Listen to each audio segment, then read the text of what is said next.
What's up and welcome back, fellow Siege spectators and players. We're back with another installation of the double shot, and this time we're coming at you APL LCQ style. Man, it's do or die time over here. I'm the Reverend Whiskey Glitter, and with me as always, my partner and co-host, Mr. Whiskey Run. Say hello, Whiskey. That's right. Welcome back, everyone. Another LCQ, and we are coming down to the end. NA and EU are done. Those teams are identified, but it's time to find out who is going to make it in Asia, and then tomorrow we're going to see kicking off SAL as well. So just 2 regions left, my friend, and man, what a great game we have tonight. CAG versus Force.36. We'll go ahead and take a quick look at the bracket, and yeah, Daystar, Team Anio still in, CAG, Enterforce, All Gamers, Souls Hearts. We got a chance to cast some of these guys earlier in the tournament. I love that they made it all the way here to the LCQ. Yeah, and now it's starting to get into that do or die time. Let's take a quick look. There's going to be some familiar names on these teams, Run, as we've been through this process before. Yeah, especially because we're talking about T1 teams here. Yeah, CAG and Force.36. Now, CAG, I mean, for sure, everyone knows this team. One of the greats over in the Asia-Pacific League. And, man, they came in second in Reload earlier this year. I guess last year, as it is.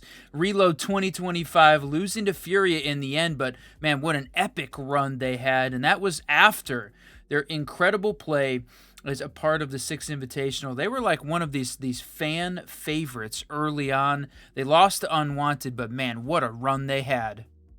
Absolutely. And yeah, just capturing the hearts of many countries. So there's going to be a lot of folks that are in the CAG corner today. But Run, to get there, we got to find out where in the world are we going, right? So we got to set the battleground and find out what maps we went to. Maybe a little fortress action. Let's check it out.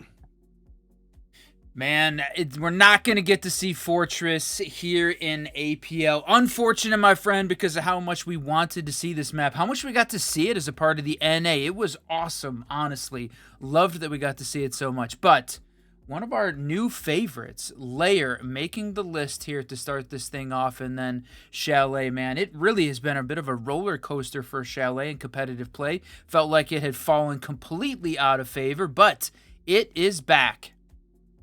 Man, the life cycle of a map too, right? Chalet encompasses that beautifully. It starts out defensive side, it falls off the map, comes back internationally attacker sided, and then now is just a fun point of contention, a middle map in the series of best of 3s. Well, Run, I think it's just about time, right? It's late here, 10:22 is where we're sitting, so we're locking in for the long haul. Get your deep G fuel and let's get going. That's right, my friend. It is time to start Lair. We're kicking this thing off, and man, once again, just appreciate everybody joining us here on the Siege Double Shot 4 6th Invitational Last Chance Qualifier as we head into Asia Pacific. CAG versus Force.36. E36, my friends. Where are we going to see the bands end up, brother? Man, I was going to say, this is a big question mark for me. We don't get to see a ton of Lair as it just kind of gets banned out repeatedly. So we're going to see the Mira and the Tuberau taken off early. No real surprises there, right? Mira is that standalone ban. You're going to almost hit it every single map because she's got such a viable capability on almost any site that's being played. So no surprises seeing that one. And with the Tuberau getting taken off the board means we're going to be putting some special attention, some special investment into making sure that we open everything up. Now, here's what we're looking at right away. Run defensive sided. They were going with some absolute pace setters right out the gate. I honestly think I'm a big fan of this combo move here. Tachanka, Smoke, Maestro, Azami, and then expecting some potential shield play with the Ella on board as well. I'm not a Tachanka fan, and you know this. I was a D1 hater, but in conjunction with the right operators can be a force to be reckoned with. We'll see how he hits his lineups. I mean, that's a good point. We have talked about that one over and over because it's honestly a great debate amongst the Siege competitive players. Where does Tachanka play? Has he moved into that top spot for the defense? And there's a few sites where he really feels like he can make a significant play. We're talking about second floor Consulate and second floor Lair as two of those places. But in conjunction with the smoke, you need that extra area denial to really make this thing work. So I think that's a great play here from this team to make sure that they have got both. So Asuka and wow. Love that we're seeing the intel from the Maestro as well, because that feels like a significant factor as well. You got all this area denial, but make sure that you can find where exactly the attack is coming from. Yeah, absolutely, and it's going to be a big, huge first pick as they're going to find the Tachanka off the board. That's one of those big question marks, right? It's very slow to get the job done, but you don't lose all of your area denial when he gets taken down. A quick man advantage over to CAG, as now they get so much time to be able to suss out and isolate any of these other defenders. Yeah, there's still plenty of time left in this round. You're talking about only 1 minute gone so far. They're going to work, again, the intel here on the attacker side, opening up some of these windows. And you can see the blue outline sort of spread out a little bit around the map, opening up these that operational side is such a critical push point. So they have got the outside balcony, the outside mezzanine catwalk there opened up, and now they've got the inside on operational side. So the attack has got a lot of these pieces in play already, and we're only halfway through the round. Yeah, and there's going to be a second one. A grenade going to ring out. A long shot takes Ella off the board. Means man advantage now by 2 for CAG as they can start to really put the pressure on. Right now you're looking to solidify one more, get yourself inside, and get ready for that execute. Bees are out. They're starting to see some of that vertical pressure as Deimos is firing up from below. Or not, excuse me, that wasn't Deimos. That was the Grim. He shot some bees through the floor run and then decided to take a couple of shots, a little bit of a floor bang. I love that play.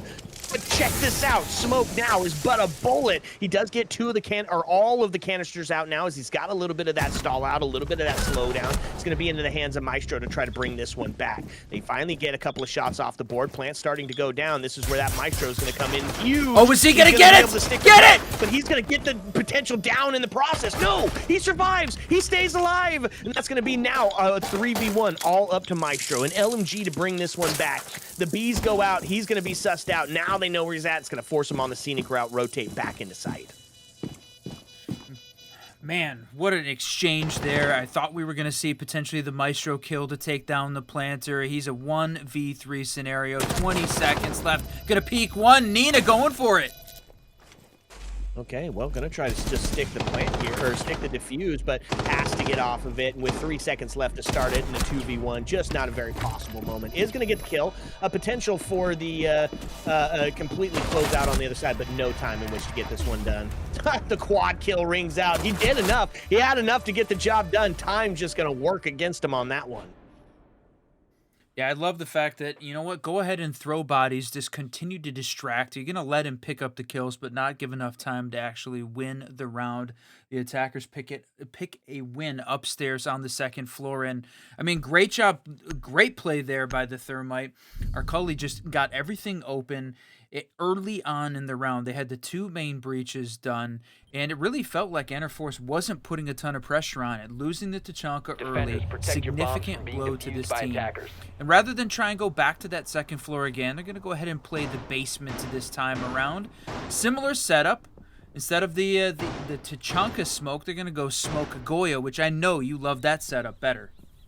Yeah, this one just feels a little bit more comfortable, and if only because when you're switching out from the Goyo canisters to the, or from the Shumika launcher to the Goyo canisters, you get a vector to go along with that, right? And in this quick peak, this jiggle peak arena, speed is going to be your ally. So they see the Tachanka taken off the board first, and they say, well, you know what, let's go ahead and send it on the Goyo side. Now, of course, we're also down in the basement, which is a Goyo favorite, so no surprises on that one. Use a bomb. Now, you mentioned the shield and the fact that that Enterforce had prepared for it on that previous round, bringing out the Owlet. This time, though, Anatune's going to run the Monty, so they were not shield heavy on that first round. They didn't need to be. They managed it with the plant in play without really relying on the shield. So this time, we'll see if it makes a big difference, because now Enterforce didn't bring anything specifically to try and deal with that shield. They brought along the slowdown of that the Fenrir and the Aruni here, trying to burn some of this extra intel. But you take a look, how much roam do they have? Tons here from E36. They've got 4 of the players upstairs on that first floor. It's not heavy, nobody on the second floor, but plenty of opportunity to slow this team down and force KAG to go top down clear. Yeah, potentially. They're like, right, because there's so much soft breach. And now you're going to see the mute targeted, and they're going to get ripped right off the board. Huge first pick as the support, as Thermite's able to take one down. So, man advantage yet again early. Now, the good thing is he's got his util down, right? So those mute jammers still going to be in effect. The bad thing is we lose a shotgun, we lose a C4, and we lose the main advantage. Yeah, 2 opening picks here for KAG to start this thing off. That, you know what, we still have a lot of Siege to play. If you're just joining us, it's a best of 3 between these teams in the opening playoffs in the APL SI LCQ. So, but the fact that you're talking about East 36 losing the opening pick twice in a row is definitely a tough way to start it. And man, how about a 5v3 to start this one off? We're gonna see it, Jay take a couple shots, not hit anything though for his efforts. Yeah, well, feels like an unfortunate cast for this is going to get ripped off the board. No vector to be had here in the late round, and just doing a beautiful job of finding that shield to take that space, put that pressure on, and allow the homies to push up and take those gunfights. KAG just looking really good here on round 1 and 2 run. I mean, there is a reason that this is a T1 team, came in second in reload, and I know there's Force.36 fans in the chat, no question about it. You guys showed up early and often, but it is, you know what, I don't want to say David v. Goliath at this point, but it certainly feels like going up against a T1 team is a tough way to start this thing out. Now, this is KAG's map pick. We expect them to be very strong on Lair to start this thing out. Chalet is E36's pick when we get to map 2, so we'll see if they can try and bounce back. Attackers need to locate and defuse as many bombs as they can. Losses, round losses to start this thing out, though. I got some question marks here to start this thing. Yeah, absolutely. A little bit of adaptation needed here out of Enterforce here. And what's the adaptation going to be? I believe we're going to take it to the first floor. And I kind of like that because it's giving you that potential for vertical hold both above and below. So maintaining that split defense could potentially be that wrench in KAG's attack. All right, as we get into it, you're going to see the shields come out this time again. KAG, the Monty, very successful, and now Anatune on the Blackbeard this time. So they're going to sort of bounce around. Feels like not really giving anything specifically for E36 to focus on besides the Thermite. Thermite opening up these sight lines. It feels like when you have the E36 defensive bands where they get rid of the Ying and the Blitz, they don't want to play those cheese ups. You want to force the attackers into playing that fundamental strategic siege. And honestly, it really feels like that's a strong suit here for KAG. They've been very successful at using the Thermite to get all of this open. No breaching out on the E36 side, so Enterforce is just letting them, you know, play that fundamental, but not really trying to deny it at all, which honestly feels like a bit of a miss. If you're going to ban the cheese ops, force them into opening up the sight lines, at least try and slow them down a bit. That's right. So Rotero drones just having a lot of value right now as they're just destroying all of this extension util. Specifically is the castle. A little bit of flank watch now as the tracks go out. A Fenrir Gadget going to slow down that process of taking that space. But honestly, Run, 2 minutes left, and I was going to say everybody's still alive is a huge first step. They're going to find the shield off the board very early, and that's a huge advantage for Enterforce going into this round 3. That's a big boost here, and they haven't lost the opening pick. I was going to say, gee, man, they just couldn't keep that advantage for more than just a second, and oh no for eForce. You know, I thought this was it. I thought they were going to be able to hold on that opening pick a little bit longer, give them a man advantage. It was at least taking a lot longer to get to that point. I mean, we're talking about just about 1 minute left in this round. They do have some of these sight lines open. They had that main breach, but they really have not been. KAG's not been successful at really pushing Interforce back. So it's the focus here for this last 50 seconds. But a lot of the battle still happening upstairs. You can see still have got to the Warden playing in Master Office. And the piece that I'm a little bit worried about here from Interforce is they have nobody really holding on to the R6 side. That could give KAG an opportunity in an enter. Sense Gadget is out, destroying some of that visibility. Fenrir on the flank already did a little bit of damage, but some done onto him as well, so he's now just but a bullet. They got an idea that potentially sitting over there on that side of it. Shureef's able to take one down, and that's going to claim a man advantage by 2. And if you're a KAG fan, you're feeling pretty good about that for this last 21 seconds. This is the plant start going down, and they're looking for what a play where the planter is, but not able to find it just yet. And so yet again, post-plant scenario. They have the vertical, though, and that's going to be a huge piece of the resistance here, as it's all going to be up to Denari to try to bring this one back. A 1v3 post-plant scenario starts to spell disaster as he drops down the hatch. Wow, unfortunate for Interforce. Really struggling right now. So they play the second floor, lose the defense. They play basement, lose defense, and now KAG has gone 3 in a row on attack. Very successful at playing the fundamental siege, opening up all the sight lines, playing vertical than E36 has been throughout the entire day. Tough start. Now, I gotta say, we're watching the SILCQs for both of the EU and NA. Tons of times we saw a team lose all of the rounds in that opening quarter and adapt, right? Name of the game, especially if you're looking to make your mark at the 6 Invitational, figure out a way to adapt. So the good news is Interforce has seen how KAG attacks on all 3 of the sites at this point. Now they can make those adaptations, and they're going to have to try and do it without the Flores. Honestly, feels like this KAG team got a bit of a boost by being able to keep the thermite. I don't know. I love this Flores call, right? It's going to take away some of that extension util. And when you're looking at who got panned out on the other side, it's a breach now. That means that Castle's going to be left up. Azami's going to be left up. You can't force any movement with those Roteros onto the Clash as well. Feels like a good ban, especially how often KAG was bringing that to the table. We'll see if that makes the difference. This defense stacking up for some pace settings as they go back up to the top floor.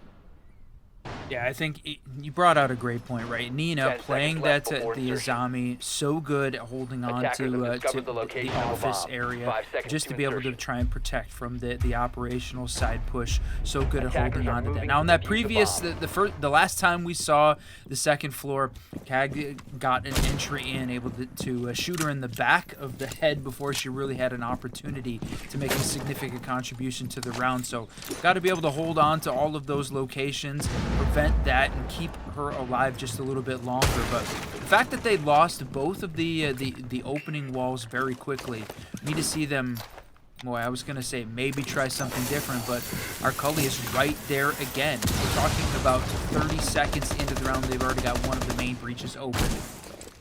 I love that they're just being very fundamental in the way that they're making these clears and these attacks, right? They're checking off the boxes, and they're doing it quite quickly. Step number 1, get the walls open. And step number 2, get some intel on your isolation. Step number 3, claim a man advantage, and then get ready for the 3-2-1 bingo call for the collapse onto site. This first bit of engagement is going to have to be seen against the Clash. As the flashes ring out, he's already moved up, and he's going to open up that wall. And then air jab goes out, means pressure on the Clash is going to be there. Now they can put pressure on both sides of the site, as the main breach and opened up here is going to make a huge difference. And we're going to look back at this map and say it feels like Interforce made a mistake not banning the thermite. Right now it's just too good. The fact that we saw how good he was across all 3 of those opening sites, it really feels like that's going to be a bit of a mistake. I know Flores was good. I know we had the opportunity to try and push some of those players out. But man, right now, our Cully is just doing too good. 4-1 as well. KAG is just on a roll.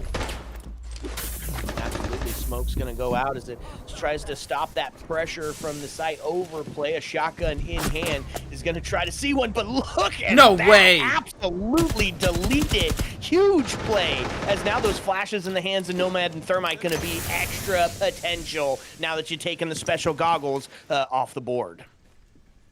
Yeah, it certainly gives you another boost, but the opening pick again for CAG, man, they are on a roll. They just have not been able to gain any sort of an advantage here, and boy, making a little bit of a rookie mistake there, opening up the opportunity, exposed his legs. I mean, yeah, it was a good idea to try and slow the attackers down, but a quick prone completely deletes that play. So Clash is in position to try and prevent the default plant, but honestly, with 25 seconds left, even in a 5v3, feels like this may be Force's best opportunity.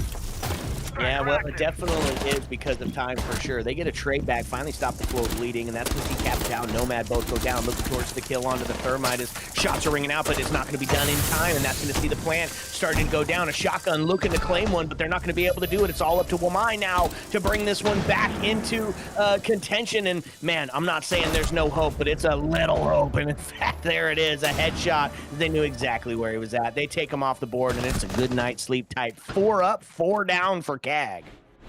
Yeah, they're absolutely on fire right now. They seem to have they seem to have an answer for everything Force has thrown at them defensively. Right, managed to get the opening picks, no problem opening up the sight lines, taking down those slowdown operators, managing the util. It doesn't feel like Force has been able to find even a slight way to slow this team down. They are absolutely on a roll here to start this thing out. So it's the first map of a best of 3. Plenty more Siege left to be played, but Force has got to show some signs of life here, just a little bit, my friends. Absolutely, and what's that look like if you're on Force's side, right? What's that change? What's the adaptation? Well, honestly, I love what we're seeing come out. There's a couple of similar operator choices the last time that we saw Basement, right? Goyo and Castle back on the board, so still allowing for that extension, still allowing for that pace-setting capability that both of those can bring to the table, but then they switch it up on the other side of it. Solus and Scopos being brought out, so an investment into the intel, right? An investment into a little bit of that lurk play, and an investment into Time Torch, which is going to be their biggest ally going into this next round. Attacker's objective is to defuse a bomb. Yeah, I'm a little worried that I love the Scopos. I think she's got a great gun, great opportunity for trying to really change the game very quickly with relocation and you know, playing the lurk. But against a CAG team that is moving very quickly, feels like they're all over the map instantly. I don't know that that is going to be enough of a hold to slow down here at this point. So we got some faith in Nina though, playing upstairs on that second floor. Big lurk play here from them, but you know what? Already droned out at this point. So it felt like, right, CAG just has all of the information, all of the drones in the right places, nothing really slowing this team down. And now that you've got Shuri playing the Dokkaebi as well, it's going to make it even more difficult for the roam to work here. So you're going to have to work really well. And man, just as we say it, G goes down, the Malusi gone. Passive util is in play though. But again, the opening pick goes CAG's way. Oh man, just a huge game sense as he almost is able to find a kill, and then all of a sudden hits to return fire, right? Vertical play works in both ways. A couple of shots down, almost sees the Dokkaebi's life forfeit in that process.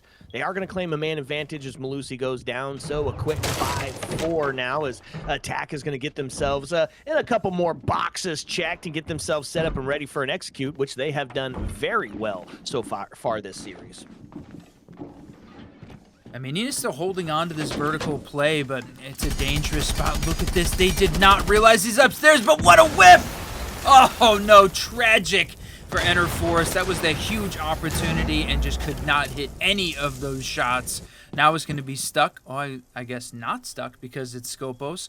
Downstairs in the basement, everybody back on that bottom floor with the exception of the Solus. Still holding on to the lurk here, and what a shot! Goyo wins that. Boy, then he needed that too, right? With 60 seconds, this can start to go into the favor of Enterforce here as they've just got to stall out. They've just got to find a couple of those kills to take that number advantage a little bit more. Again, Harper? TCSG is going to find one, but it gets answered back. Daniels is able to find one now. Oh no, not the double. The ring's out. It's all going to be up to Moogie now. Is there a 1v1? Castle versus the Monty to try to hold this one out. 33 seconds, and now Enterforce's best chance at potentially finding themselves a win and putting themselves closer to that standard split. Malusi Gadget, the Banshee's going to go off, and we're going to be looking for a little bit of a back plan. He's here in the corner, a potential to do something about it right here, right now. He gets off just in time to keep himself alive. He's going to go back for that plant yet again. Just keep the pressure up. He's going to be he's going to get it! This time, I think he gets to stick it. Oh, doesn't need to. Anaton, pistol popping, body dropping. Huge play by the Monty. Man, that was it! Enterforce finally going to pick up that round win in the basement, the 1v1 at the end. Man, it looked like that was so well played for those last 20 seconds. 15 of them flawless. The problem is those last 5, and KAG comes out on top one more time. 5-0 start for this team. Can we avoid the 6-0? Enterforce, there was so much hype from this team coming into this match. Them to be able to hold on and put up a great showing versus KAG. We thought this was going to be one of the better, more balanced games across this APL bracket, and right now, KAG has come out swinging. Jesus, first kill for Anaton too, and he is just absolutely beastie in a clutch moment, a double fake plant, and then a pistol pop on the body drop, finds themselves 5-0. Just a very dominant performance on the attack side by KAG thus far. Now, a 5-1 would say that hope is not lost for Enterforce. If they can win this round and then display that same sort of presence of mind and that same sort of pressure that KAG is bringing to their attack side, we could get ourselves a game going back into this. But a quick reminder, this is KAG's map, right? So we expect them to be good. We expect them to have that knowledge on the attack and hold it out onto the defense. You just don't want to get absolutely swept, though. That is a mental shocker. Yeah, this is not the way that E36 obviously wanted to start it out, but it doesn't feel like this is the same team that we have seen play across the board as part of the open qualifiers. It doesn't. This is man. Right now, it feels like a little bit of a beatdown here from KAG Osaka to start the LCQ playoffs off. Now, not the end of the road here. Take a couple shots. Nina's going to try and hit 1, 2, but misses those again. Unfortunate, and that almost feels like the name of the game. Missed opportunities for E36. If they've had one, or they have not been able to capitalize on it. And look at this, a little bit of a run out from Nina. Finally, they're going to get the opening pick on round 6. And that was just barely, right? Lots of shots coming out for to barely get there in the end, but they do. They claim that man advantage, and that's a huge first step, but Shureep's going to take Nina off the board in an answer back. So which one was the better play here? I'm still feeling like Enterforce had that first good play right out the gate, and that could potentially help them see at least one defensive start here. Minute 44 run means they're going to have to just time and torch the heck out of it. They've got those canisters. Hello? W play. Sleep tight. Man, and I know coming into this match, we were talking with Happy about whether or not, who was the people to be looking out for. Nina was top of that list, ex-teammate for this KAG team. Goes for the run out early, but then loses his life in an unfortunate showing. They're still holding on to the man advantage, though, but look at this. If you had to guess, Arcully opening the main breach one more time. They're just absolutely on fire. The good news for Enterforce is all of this action is happening upstairs on the second floor. They still have to make the transition down to the first to be able to get that plant. And 1 minute left to do it. Now, Enterforce, hold on to that man advantage, my friend. 4v3 as we get down to that final count.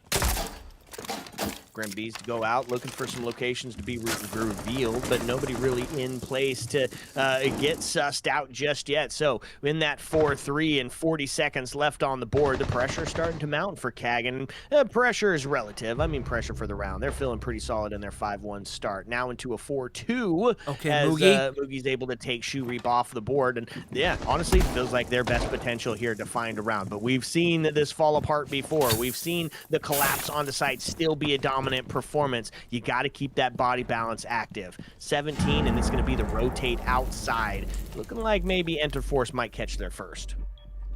Honestly, they can sit back, hang back, and just relax and wait. And Keg doesn't necessarily need to try and pick up a round here. Obviously, going a 6-0 half would be unbelievable way to start off a best of 3. But you know what? They have got to be very comfortable with their performance so far on Lair, picking up a 5-1 half. But E36, let's go, my friends. It is not a sweep here on the first half of the playoffs.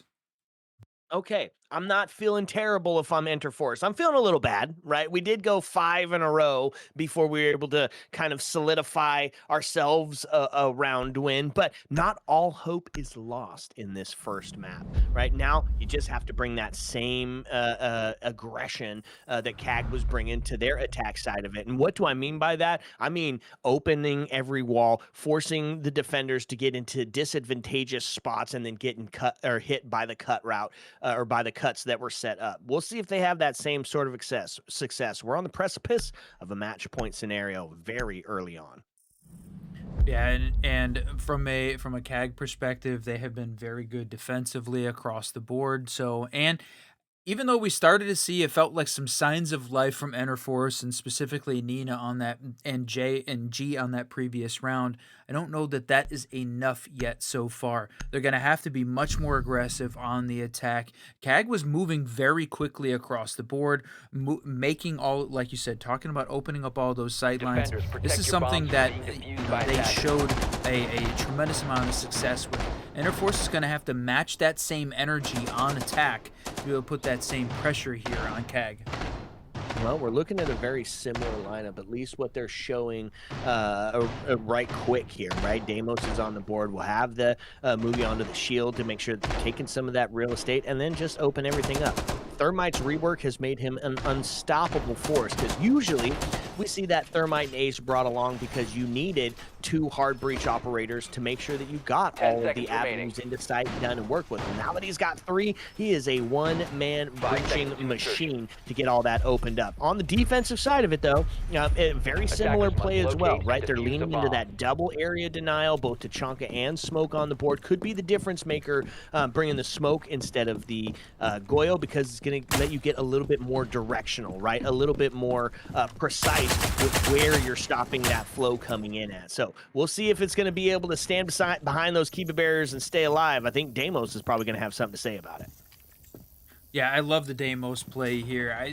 He's one of the great attacking operators here on Lair. One of the reasons we see him played out so often. But look at this, that Mute Jammer works on that main breach. They've got it shut down. Now, they do have a shield over on, with the Monty to try and open some of this up. But nice one-way set up there from our Cully holding down, and then the long shots from the Tachanka, slowing down the shield push. Right now, it feels like this CAG Osaka defense has got this locked down and distracting the second floor. We're hoping we're going to see the Solus and Shurip downstairs, maybe going to catch a vertical kill, but he is being hunted by the Deimos. Man, that Kiba barrier setup, that's going in the ranked book right there. A beautiful little one-way will give the Tachanka some potential to hold off the approaching shield, and that's exactly what's happening now. Locked into a corner and gonna start taking some damage as he's just getting onto the outreaches or outlying area of the fire. So first kill goes down. That's going to see the Deimos off the board. Main advantage back into the hands of CAG, as that feels like a blow run. I'm going to be honest with you. They take that man advantage. They've got so much on the area denial, including 3 of the smokes still left. Still that vertical game of the Solus down below. Man, this is looking dire here at a minute 7. Yeah, right now they've basically burned all of the Shimiko launchers. I mean, he still has 8 left at this point, but that's a tremendous amount of utility, and this completely slows this thing down and allowed Smoke to just save all of that utility until the very end here. Harper's going to try and push through it, and Anatun is right there ready to just shut him down, and now in a 5v3 scenario, very familiar situation for CAG to be on top, even though they're on the attack this time. Man, and Nina has got the shot, has got the spot, but unfortunately is doing very reactive siege and not able to get that kill, and instead pays for it with their life. Now into a 4v2 with C4 to ring out and claim one as well. Oh, there it is, the lurk, the Solus, the problem, the shotgun, the find. Now Shureep onto the triple kill, looking for a shotgun on the prone position, and it's a good night. Sleep tight. Kag on a match point scenario. Just played that very well across the board. The operational hold there, the combination of the Tachanka and Azami, and Tachanka was hitting all of those shots exactly in the right place. A combination, backed up by the mute jammers to make sure that the attackers couldn't open up the sight line to put some pressure on the Azami to split their attention. You know what? Just well played overall. Allowed Smoke to hold on to the stairs on the other side of the second floor, and it was a suffocating defense that Enterforce had basically zero opportunity to try and find any cracks. And man, you said it early on, to lose the Deimos, to lose that vertical, really the only opportunity they had to take some shots and distract the defense upstairs, goes down early, and once again puts Kag up in the man advantage, and they continue that suffocating defense all the way to a match point scenario here on map 1. Okay, a little bit of a pinch point, a little bit of a tough spot, especially for map number 1. And here's the question.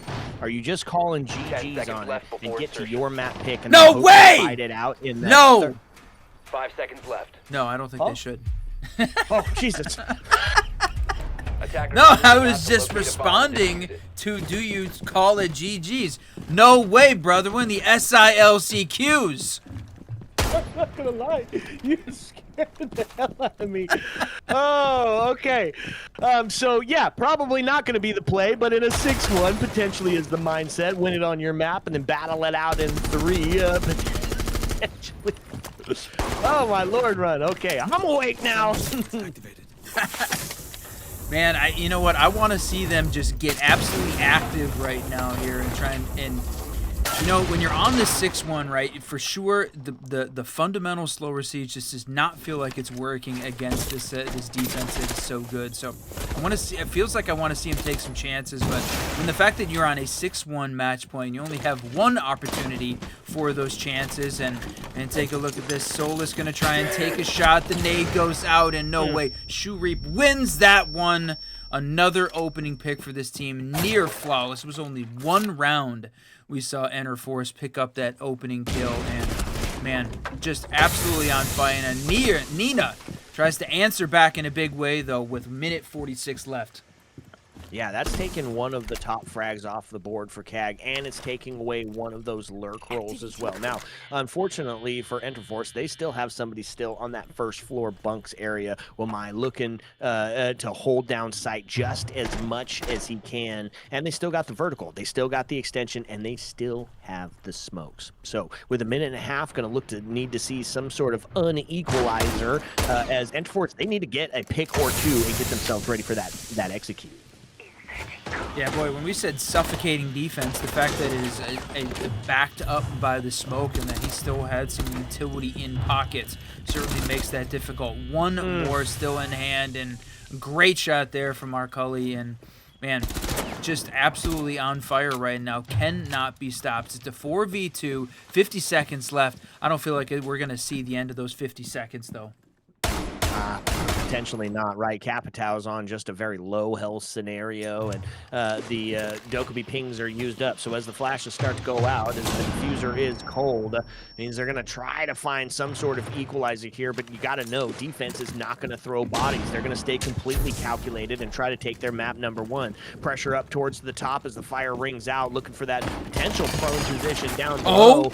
A couple of shots, not able to find it just yet. Shotgun still in hand. Now worse for Capitao as he is literally just a bullet left, opening up onto sight and try to put the pincher on between the top and below, and there it is. They find it. The second one rings out, and that's going to be Kag taking it, and they're going to do it dramatically run. Just absolutely locked in throughout that entire map. Kag was looking fantastic and comes out in a huge win. A 7-1 on map 1 of this best of 3. What a play overall from this team. Great defense. They just could not be stopped. Small moments of brilliance from that Force team, but not nearly enough to be able to shut down the T1 CAG team. Second place Reload, and they are looking to make their mark in SI 2026 in Paris. One more opportunity, though. This is at last chance qualifier playoffs, my friend. That's right. So here to make history, and CAG starts out in a very definitive win on Lair. It's their map pick, though. They're expected to feel more comfortable, feel more confident on that one. Now we have to head to Chalet, and this has been a fun one throughout the last couple of times that we've seen it, right? Internationally attacker-sided, but that doesn't mean that the metas completely go away. We'll see what's being brought to the table. You know what to do. You know the deal. You know the drill. We got to get this lobby set back up, so sit back and relax. Because we come back, it's the second map. Ayo. Let's go.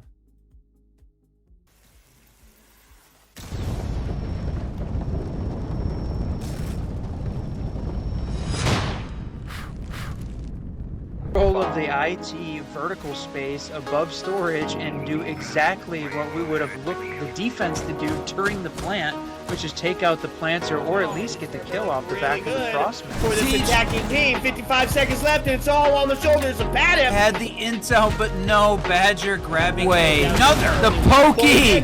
Pokeball Hydra says, I choose you, Joker. Kiss my ash. You got 0 cents. Your IQ is low. Did you make that up right now? Yeah, right now on the spot. I just want to touch on mental health. If you're feeling out of it, They put together a hell of a club sandwich. Sledge must have been the bacon because he got fried. A whiskey! What's up, and welcome back, fellow Siege spectators and players. Man, I love that intro. Somebody made that for us. Shout out Lightsy. What a cool video. Man, I love this game. I love this game. CAG, dominant performance, Whiskey. They just rolled through Lair like they own the place. Yeah, they were doing everything right on their map pick. Very dominant performance overall from CAG. And honestly, Force, I had much higher expectations from that team coming in. I know we talked about it. There was some fans in the chat. This is their opportunity, though. SI LCQs. It is a double elimination bracket, so their hopes aren't completely dashed if they lose this best of 3. But honestly, fighting through the lower bracket is a tough battle to try and fight through. So we've seen some great teams do it, as a matter of fact. TSM G2, a couple that come to mind. Can CAG be that team? Can Force be that team? Well, we're going to see which one makes it through this best of 3 on top to move on to the upper bracket semis. Man, okay, so map number 1, Lair, almost done flawlessly. Now we move on to Chalet, and I'm excited to see how this one's playing out. We've talked about it a couple times during the pre-show. Internationally attacker-sided at the moment, right? So it's in its third phase of its map life cycle at the moment for comp, and I like the way that that's playing out.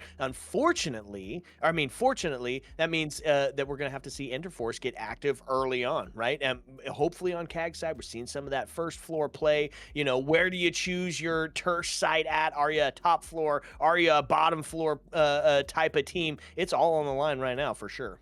And this is it, my friend. It is time for Chalet. Okay, here we go. Chalet, and this is going to be Force's map pick. So a little bit of comfort, a little bit of you're feeling like you're going in your map pick. This should go your way. If you're not mentally chalked, you're potentially bringing this one back, hoping to see that map 3. Map 3 is Kafe as well. So kind of heading into one of those defaults afterwards, if they can reach it that far. The big problem is you got CAG on the other side of it, right? And not just CAG, but a CAG that is absolutely frying right now. So the pressure definitely on the side of Force to perform here on map number 2. As we saw the bans the last time around, this was the big question between the cheese ops, the shield plays, really both of them sort of wanting to get rid of the cheese across the board. Mira, Tubrau, Ying, Grim, Ying blitz, bandit clash. I mean, it was not very consistent from a ban phase perspective. The big one though, Enterforce taking down the Azami, and that one feels like one of the better picks we've seen. CAG was very successful with the Azami, although we really only got to see them on 2 defensive rounds. I think that she's very powerful on this map, so it's going to leave all of the hard breachers open, all of the breach denial open, and still going to give the shields. Are still going to have the blitz, still going to have the Blackbeard. So this is feels like a couple targeted bans, but certainly the fundamental siege is available and necessary on both sides. Okay, so one of the things, though, when you're taking the Azami and the Clash off, you're making a big decision here because it's leaving one of those key operators on the board. You can only have 2 out the gate, so you got to decide which one's going to be the bigger problem, and they leave the Mira up on the board this time. So we head to that bar gaming site, means that default, we're going to see a Mira up top and potentially a Mira. Oh no, they took it to the closet. So it's a double Mira setup, as they're going to have a huge investment in holding on to that top floor, in holding on to that vertical. Objective is to defuse a bomb. Yeah, holding on to that the stock area, certainly an important part, and we saw this as part of the NA LCQs, that even when you're holding onto the bar gaming site downstairs, it feels like it is such an important part of the attack to make sure that you open up the that hard breach wall that faces into stock from the fireplace stairs. And Enterforce on the attack didn't bring any ranged breach operators. Matter of fact, they didn't bring any breach operators. That feels like a bit of a miss, and it is going to make the Mira play in stock very powerful unless Enterforce can be unbelievable up top at the vertical. Yeah, not just unbelievable, but there's outside of the breach, we didn't bring along the Twitch or anything like that. Now, huge value out of the Clutch drones right now. They're getting cameras, they're getting Banshees off the board. So a lot of value being brought by the Clutch drone as they're able to take some of that extension utility and deal with it. But you're still going to have, like you said, that top floor play. This, and we talked about the top floor. I mean, the attack, heavy focus upstairs on the top end, not even over on the library side. They're making sure that they clear this entire map out. They're making sure that no CAG operators are holding on to some of those lurk positions. So they're now finding some of this extra intel, and look at that, try to maybe stop the Flores drone. They're gonna lose it at the top of those blue stairs. So you can see all the blue outlines. They gave away all of the office side for free. They have got a very strong hold at the top of these blue stairs, and right now, just gonna let G go to work with the Flores and try and clear some of this this defensive utility out at Tubera. Well timed though, as that final minute of gameplay starts to tick down. Man, Vector's going to reach out and claim a headpiece, and that's going to be a huge first pick as the Brava gets taken off the board. Fortunately, there's already been some clutch work, so they're able to at least get something out of having that person dead, right? They've got some of that utility down, but a huge first blow if you're Enterforce. The second one to ring out is Vector claims it again, and that's the problem with leaving that Vector on the board, leaving that Mira on the board, and run, it just falls apart. No way. Spectacularly for Enterforce. They're taking space, they're claiming real estate, and then it's just over. And you know what? They're going to do it in a flawless style. CAG just on an absolute terror right now. For sure, I thought that we were going to see a significantly closer battle between these two teams going into it. We were talking about it before the broadcast. I mean, that was it. This was a matchup of all time here, looking to see, can one of the great T2s take down CAG? And right now, it seems like the answer to that is a solid no freaking way. CAG has got this thing on lockdown once again on defense. You know what? We didn't... Even though they gave away tons of map control there to Enterforce, allowed them to sort of have all of the opportunity that they needed across the board to open up, to set up that top floor. No real resistance, no real time waste. The defense was just too strong even when it was concentrated. And Enterforce really struggling right now. So what's the signs of life? What do we need to see from this team? You know what? I mean, they're showing the Amaru, showing some of this this crazy util. I think the fact that they're going to pick up some of these ranged breach, I think is a great call at this point, because you need to open up some of these sight lines on Keg, force the defenders out, put some 10 seconds pressure left. on these guys to force those 2v1 scenarios, and holding on to the 5 seconds second remaining. floor site. We'll see how much of a presence they have over in Library. Right now, Attackers are again, moving does out to not locate feel a bomb like a and ton. defuse it. Man, top floor bomb site, and on the basement they're reinforcing, right? We are extended, or at least roaming all the way down into the basement, and it's a little bit of a split up here as well, because Shurif is sitting onto that first floor as well. So not only are we looking at time torch capabilities here, but now you have to get bodies down there to put some pressure onto this Solus, because she's going to come up and bite you in the butt with that lurk, with that flank potentially. Already a ton of intel going out from the Solus as they're looking at that library approach. Solid play upstairs, and I mean, I wouldn't call the Solus here on the lurk, but it feels like Enterforce, at least, they haven't lost the opening pick yet. All 5 left alive, a minute into this round, and honestly, that doesn't feel like it should be a win con at this point, but right now, they're holding on. This is it. Great opportunity for this team. So it's looking to see where the defense is holding on. How about jaywalking across the window? Huge first pick, honestly, right? You get that opening, you get that entry, you claim that man advantage with so much time still left on the board. They've got a way to deal with some of that extension as they're going to start opening up the wall on the solar side of it. That feels like a good first bit of play here for Interforce, as now they can kind of solidify themselves a little bit of time to suss out just suss out exactly where the defenders are. One thing they didn't know was where he was sitting. That's going to be a run out and a huge one, but it does get answered back as they still claim that man advantage. Minute and 13 left, and Interforce kind of on one of their best opportunities to claim a round. And I feel like we have said that several times, but man, look at this. Just trying to clear out some of this utility, not really making it happen. Explosions happening all over the board, but right now, Enterforce, do not throw this opportunity away. You have a single man advantage. You're talking about one opportunity to try and hold on to it, and Anaton, man, just shuts them down, puts it at 3-3. Now, it's not the end of the world, but Enterforce, they're making just a few too many mistakes, allowing CAG to put that extra defensive pressure on and not really having a good answer back at this point. All right, a little bit of a util dump in, but you're talking 28 seconds left, and it does not feel like they have got the map control or even an opportunity right now to get this execute down.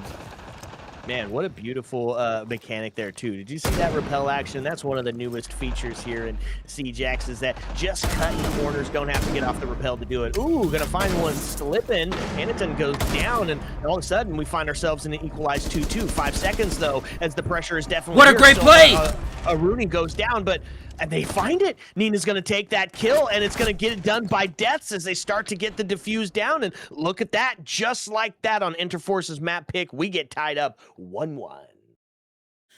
Okay, and if you look at the scoreline, you say, finally, it's a tie game, back and forth battle, at least to start this off. But round 1, flawless for Keg.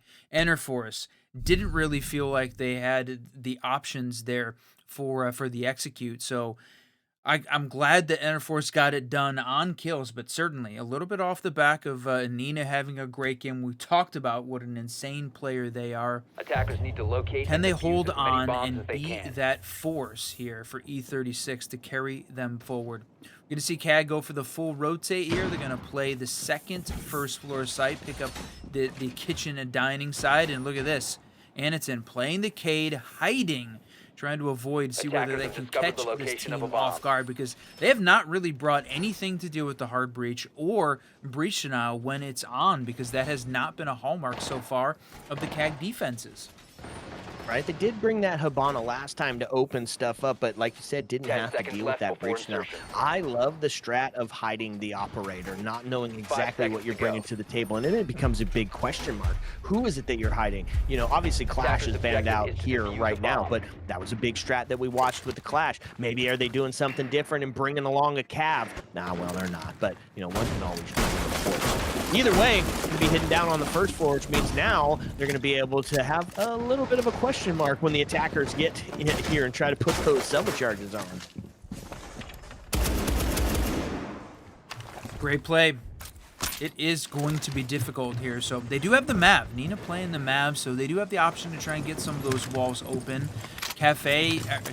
Chalet gives some opportunities to be able to pull that off that are relatively low risk. You don't have some of the same like easy C4 plays that you do on, say, Nighthaven Clubhouse. So Nina's got to be in a position to be able to open up those walls and try and hold on and keep them alive. So problem is downstairs on that the snowmobile side, so going for the basement play to start off, and that is a slow execute here for this team.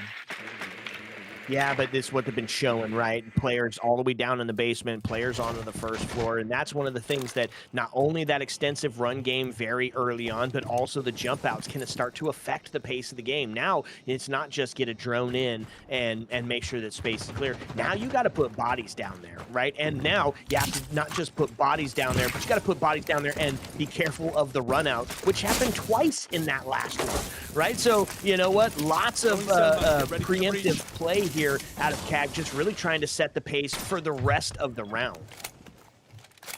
And great play there from the Brishamile side, using the two-brow to slow this thing down. I mean, you're talking about a minute 16 left. If you can burn 20, 30 seconds there with the two-brow, but man, Harper's on fire, takes a great shot from the rappel. You know what? Maybe CAG's taking a few too many chances at this point. A 5v3. Now we're talking about the best opportunity for E36.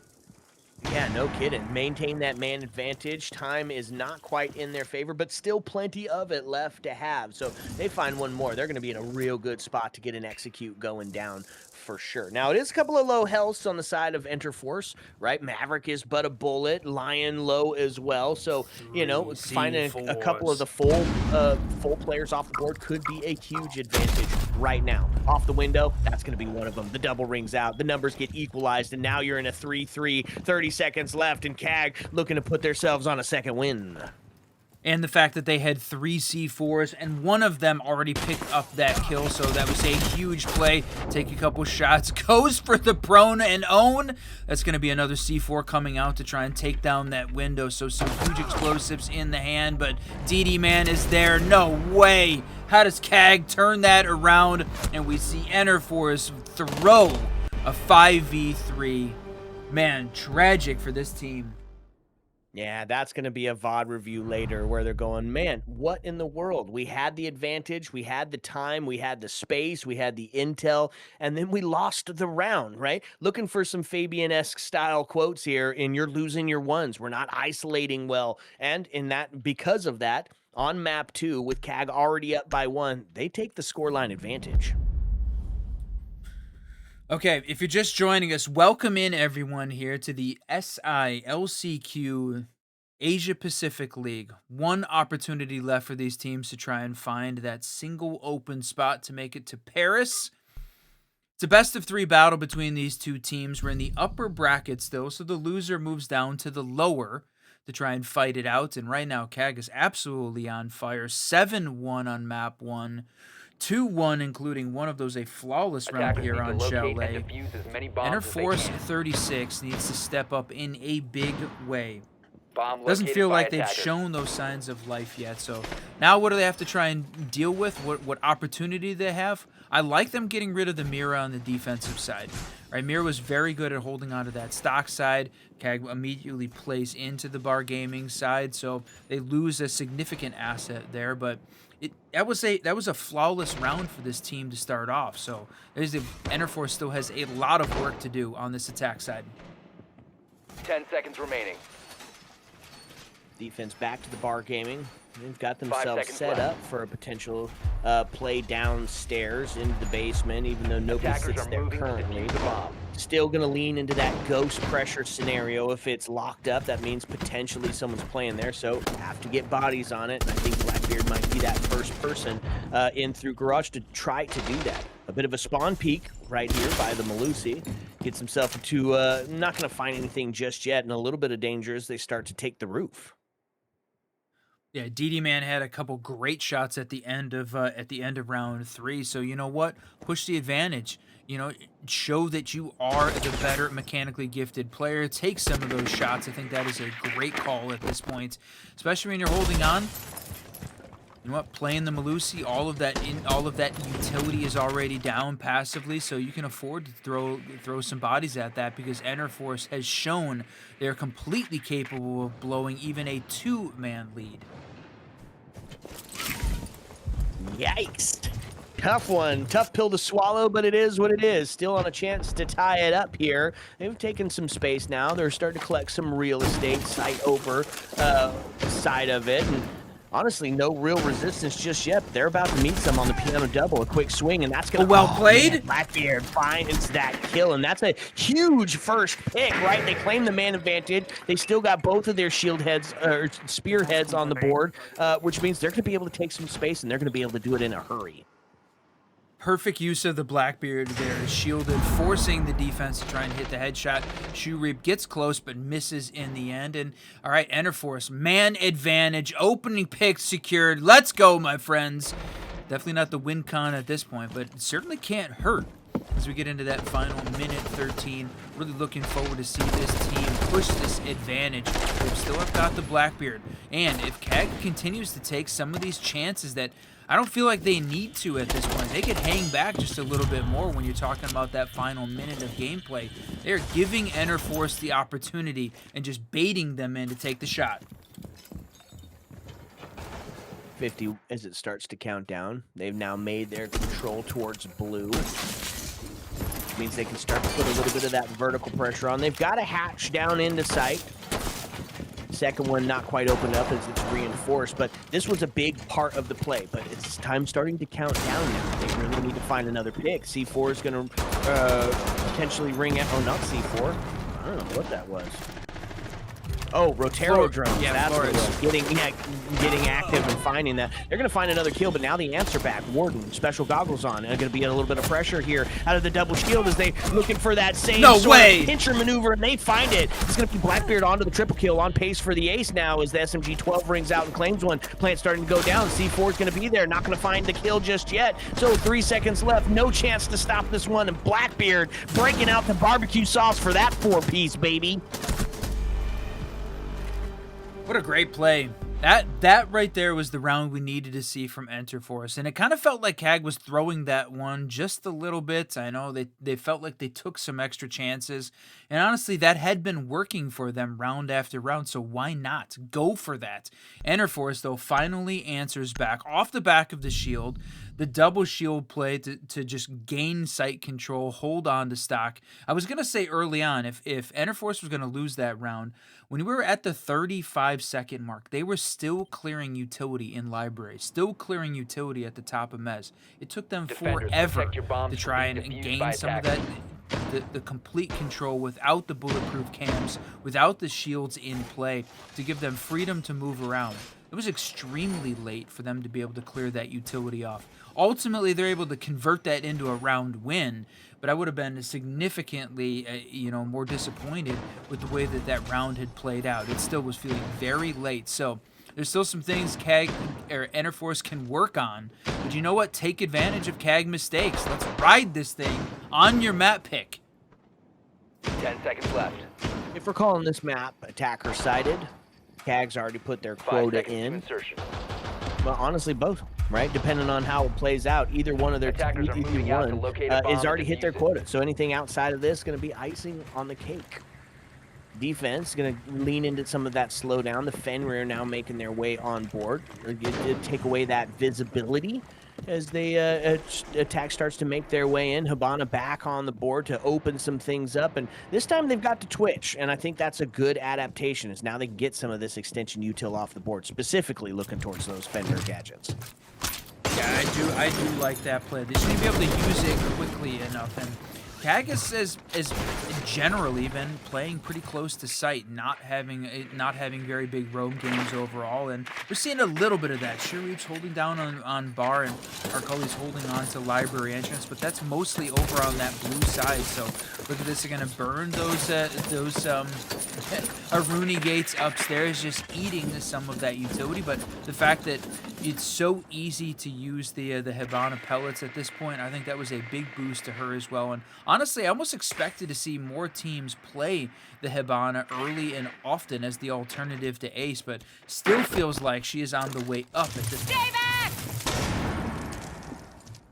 Flash starts to ring out as they put some pressure towards that solar area, sitting at the top of the stairs. Fenrir gadget to go out and slow it down. And Grenade starts to make force some movement as they pushing themselves in onto that solar side. Shots onto the bathroom. Huge play as they're able to find that first one. Open it up, trying to put some pressure from that solar window. They're going to get those pellets off the board, which means they're going to maintain that man advantage and send themselves into a hurry up and wait scenario. Another opening pick from Kag. Good thing we're not betting on this right now, because if you were betting on Enerforce, it's just a tragic play so far from this team. They're really struggling to get that opening pick. Kag is right place, right time, and winning the ones when they need to. And you can see the bulletproofs going off.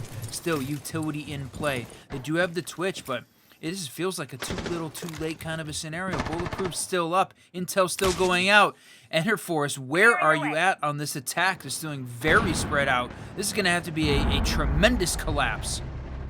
Oh, man. Well, that's a good first step. They find one, but it gets answered back immediately. Now Gridlock in some trouble as well as the Grismots go off and the grenades ring out. She's going to find her life. Oh, so close! To a 4-2 scenario for 4-1 as it's all going to be back up onto the Hatch Queen. Then she's going to find one. Looking for a second towards Piano. One close, but they don't know, and it's a shotgun in hand to say goodnight and sleep tight. Yeah, the timing felt completely off on that push at the end. Just too little, too late as Kag picks up another defensive win. And when you're taking a look at the way it played out, right, you're pushing in too late. Again, all of the intel there. You still had some of this this offensive utility, the flashes in hand, but the timing was just off. Flash goes out. Needed to reload the weapon, and none of that worked out. And Kag punishes Enerforce for the mistakes upstairs on the second floor. Right, back and forth battle. Actually, my friend, so far we've seen neither team pick up any real momentum. No steam at this point. They've gone 1 for 1 as we head into the final round of the half. You know what? If you're thinking defensive stronghold here, if you're not thinking it's an attacker-sided map, Keg putting in a little bit of the work. Enerforce is here when they needed to. So what is it going to be? 3-3 split, the back and forth, secured, locked in. It's going to be Kitchen Dining as the final place we see this play out. And Enerforce has done a good job pushing the solar side overall. See whether or not how much time they take at trying to make that big transition from over on the library Mez side to the vertical on top of site. Man, here's where I'm feeling a little shaky, right? If I'm calling this attacker side and Kag goes up a 3-3 split here, almost spells disaster for Enterforce, as they're going to be put on the back foot very early on. So the one that they can get, the 3-3 split that they can get, still feels like it goes into the favor of Kag for this one. But, I mean, it's not over till it's over, and that's obvious. Bana going to start opening up all these castle barricades and allowing them to start putting some pressure onto some of these top floor players. Yeah, and ever since that big 4K back on round 4, just really have not seen any significant movement there from the Enerforce side. So they lost that round 5. Now it's time to gain this momentum back. Trying to put some pressure here on this team. So they haven't lost the opening pick yet. At this point, a little bit of intel coming in. And overall, Kag is fairly well locked down over again on the office side of the map. You see one shot there from Shureep is going to be the guy, and look at that. Pokeball to end his life. Another opening pick for Kag. Man, they are on fire. I love the Pokeball kills. I choose you, and now Blitz starting to put some pressure towards Blue, and they're running, but you can't run for that. Down! It's closed, and Pistol Pop's gonna see an easy body drop. Shoereap goes down as that man advantage gets equalized up, and honestly, still plenty of time here for Enterforce to work to find that next kill to take that man advantage, and then ultimately get themselves in place for an execute. Step 2, though, is going to have to be opening up that kitchen wall, which is exactly what they're doing. Yeah, it just feels like Kag has not had significant roam game. I mean, one single visual roaming, and we're still feels like we're seeing Enterforce move a little bit too slowly on the attack, finally opening up some of these sight lines. But, I mean, they're upstairs now just starting to make that transition over. The bulletproof's still in play. The vertical still held on from the defense. There's 55 seconds left. They need to make some serious moves right now, and they're trying off the back of Nina and the Blitz, but, man, just one bullet away from death.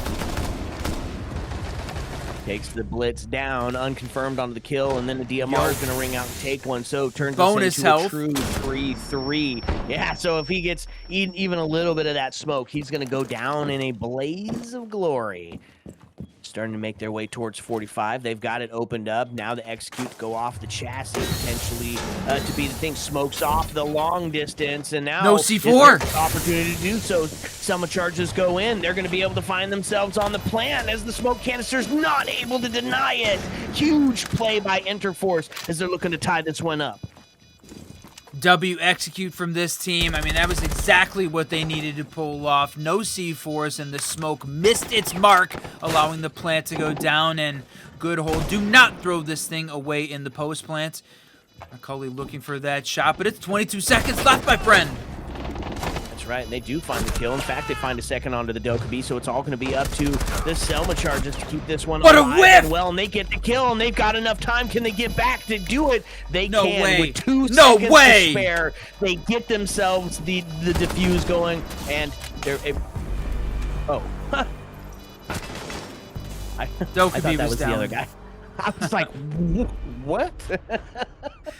Don't tell me you got off the plant there. Yeah. Kag, W play at the end. Enterforce throws the post plant scenario, and man, what a tough way to end the half. The defense goes up 4-2 on the first half, and there it is. Finally broke the streak of back and forth as Kag finds 2 at the end with that post plant play, and they were close. Came down to 9 seconds left for the counter defuse to start. So Enterforce was right there. I thought they had it, my friend, after the miss from the smoke, allowing them to get the plant. That should have been the hold, but Kag played the post plant perfectly with a double play over on the mez drop and on the stairs to put pressure on the ace, who was holding outside of sight. And Dokkaebi was there, loses the battle. So now we see the side swap. Mira and Azami going down to great stronghold operators. Kag knows what they're doing. Enterforce not wanting to deal with those roaming operators. Take down the Dokkaebi and the Grim. Honestly, good bans on both sides.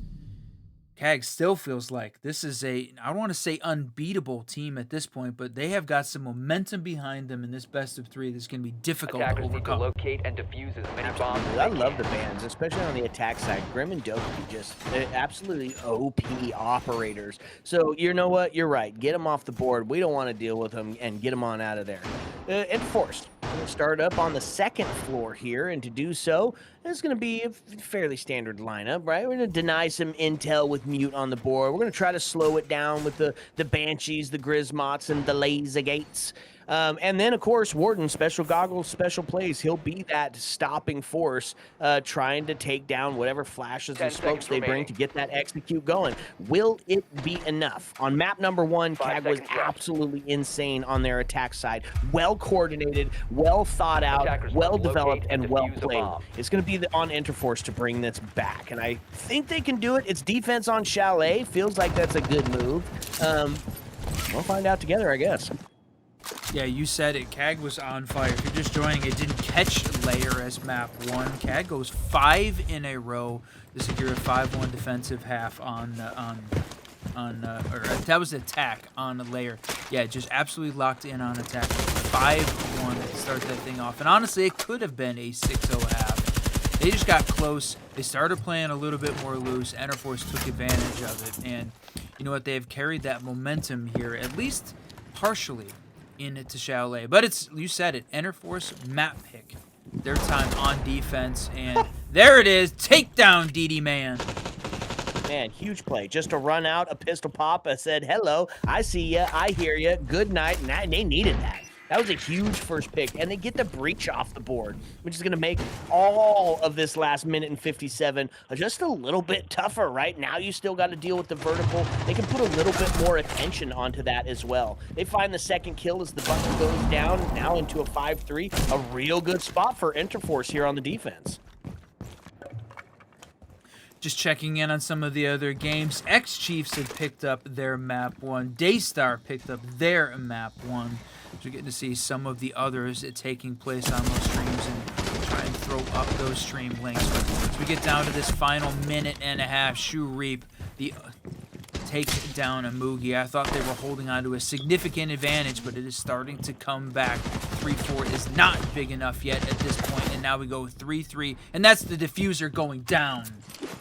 Right, there's a C4. It's oh, a place, but they don't no. get in the right spot. Oh, huge miss by the C4. Plant's allowed to go down. They're going to take the Elo off the board as the retake starts to happen. Sense goes down. Numbers get equalized. Deimos is but a bullet, so this is still winnable for Interforce, but they've got to find the Nomad. That's going to be the big critical push point, and they are locked in the corner on Hookah Balk. Ooh. Air jab goes off. Deimos is going to find that. Now it's all going to be up to the Warden run. A 1v2, an SMG-12 in hand, looking for a free kill potentially. A quick swing is going to see it now into a 1-1. Shots towards the Hookah Balk. Is there enough time? They're not going to find it just yet. No. Air jab potentially there to solidify it. He's going to start onto the defuse. They're just going to hold on to it. He has to stick it, and there's just... I was about to say, there's just no way that he can do it. Goes for the kill, knows that it was over, takes it anyways. Okay, that is 3 in a row now for CAG as they picked up the final 2 in their defensive half and then the opening on their attacking side. Enterforce, they were showing some signs of life on their map pick. They picked up 2, second floor and that first floor on attack, but CAG has just been overall too good, too consistent across the board for Enterforce to manage. So as we're getting down to it, we're getting close to the final couple rounds of this best of 3 unless Enterforce can step up in a big way. Kafe is waiting as the decider, but Enterforce has got to just crush it for the final half here on Chalet. Yeah, we're almost in that you have to be perfect for scenario.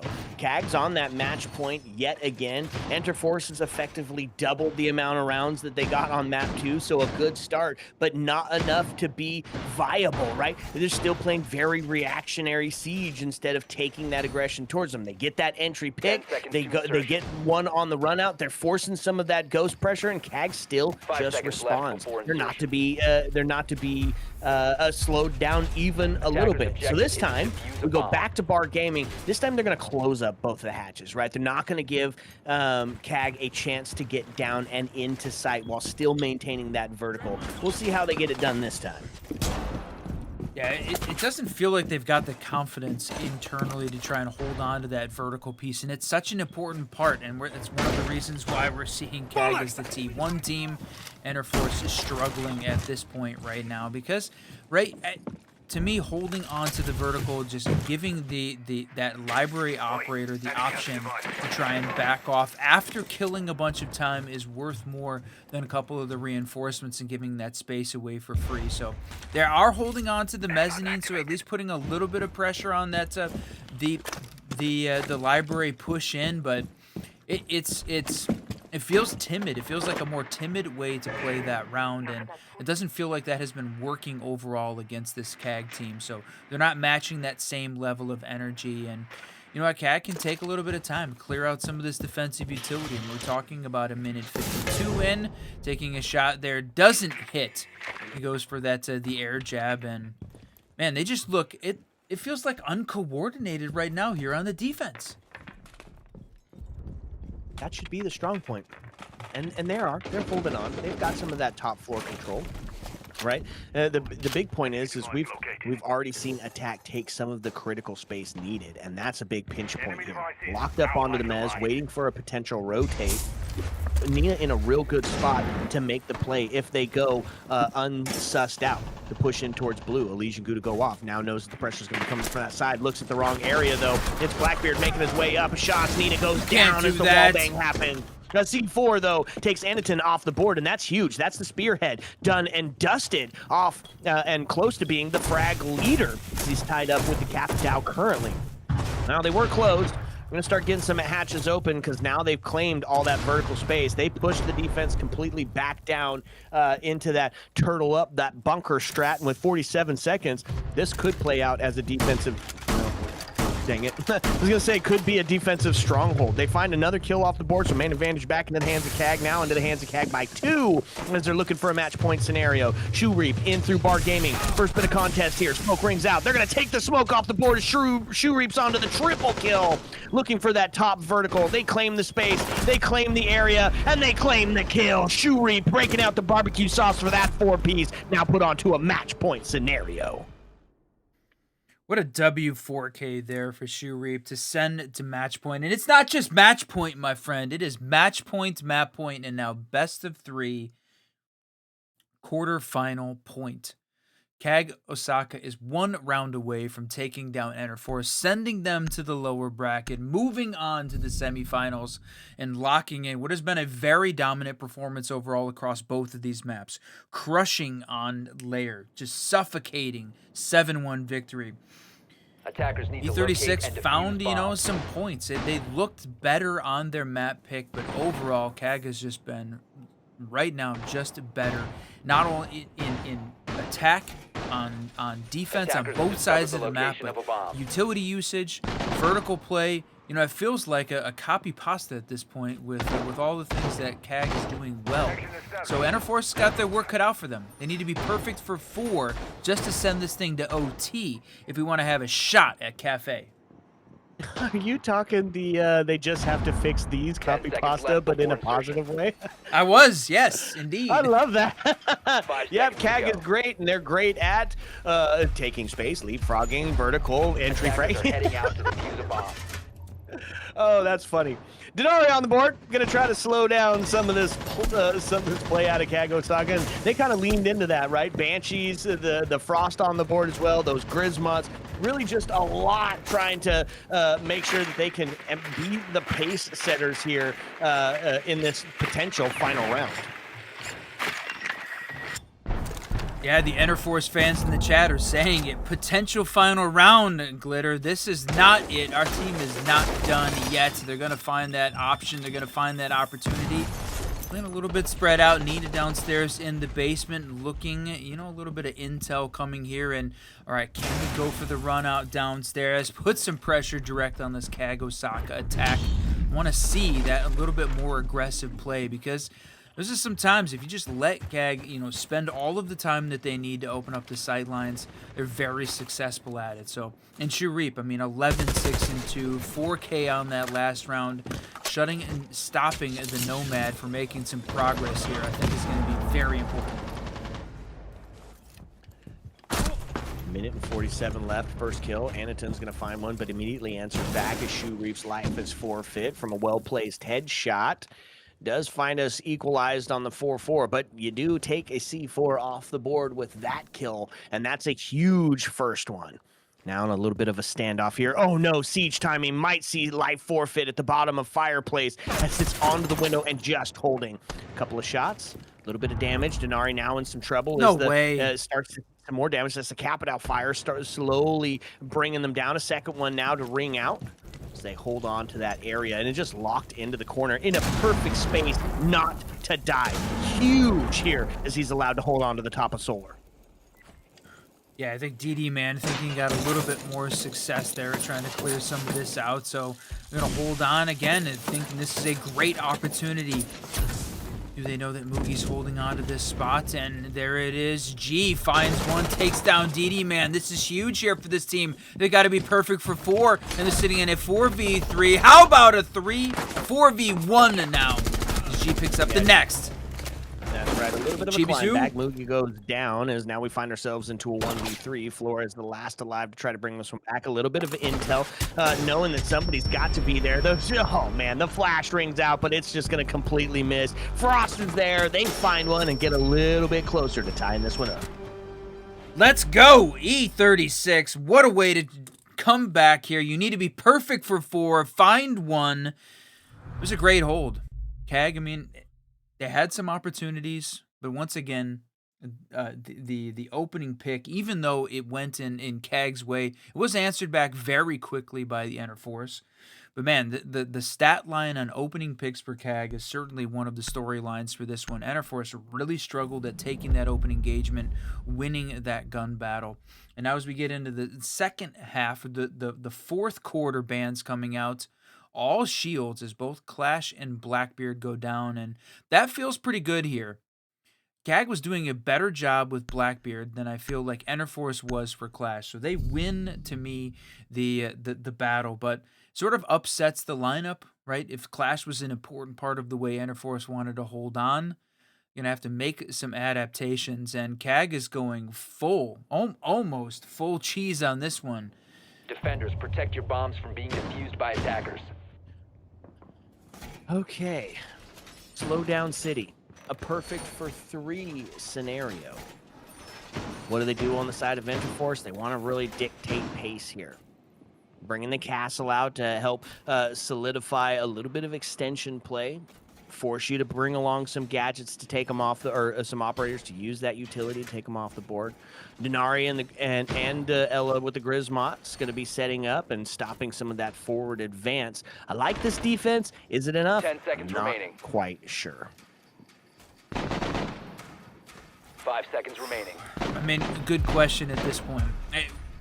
Kag has just been Attackers better are moving out across to the locate a board, bomb and defuse managing it. the vertical, holding on, clearing space, just clearing defensive utility. They've managed their attacker util better. So Enterforce has got to work it out for them.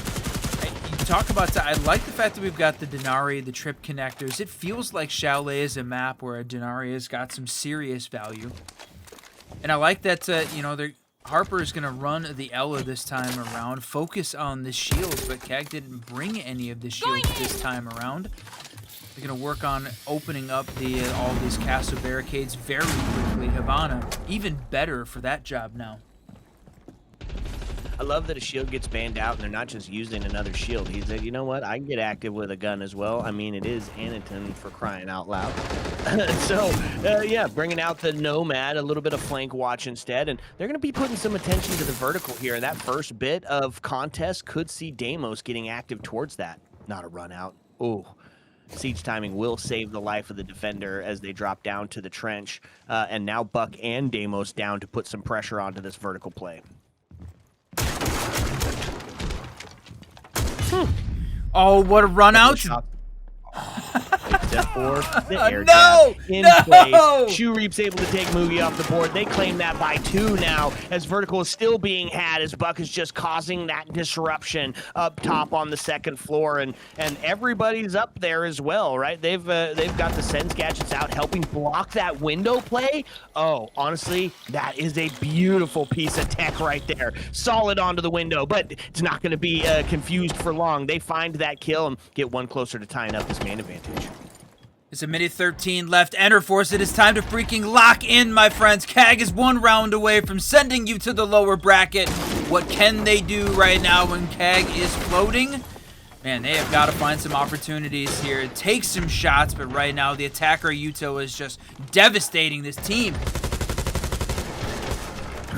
Takes a shot. Shoe Reap's able to find a kill by shooting him in the butt as Nina goes down. That's a tough one. Now all up to Ella to try to bring this one back into contention. If Barbar is going to see the first kill, so Nina is going to get at least 1 on the board in this 1v4. Deimos pings are going off, so the danger is here. Going to take a look towards the top, and it's not going to happen. Buck's going to find the kill. GG's will rain out in the all chat, and Kag's going to stay in the upper. I don't feel like that's an unexpected result at this point, but certainly after map 1, and this team was absolutely on fire, and they completely locked in on map 2 as well. It gave Enterforce a couple of signs of life, a couple of opportunities, but man, when it came down to it, CAG was just better. So Enterforce looking to see what they can pull off on that lower bracket run, but we've got one more best of 3 coming your way.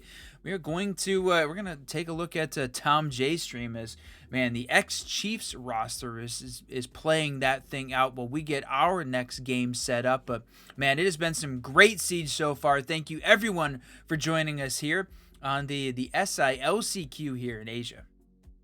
That's right. You know the deal. You know the drill. Take a look at Tom J as we get this next lobby set back up for you. Our friend, our homie, and a co-streamer for every single region at the moment.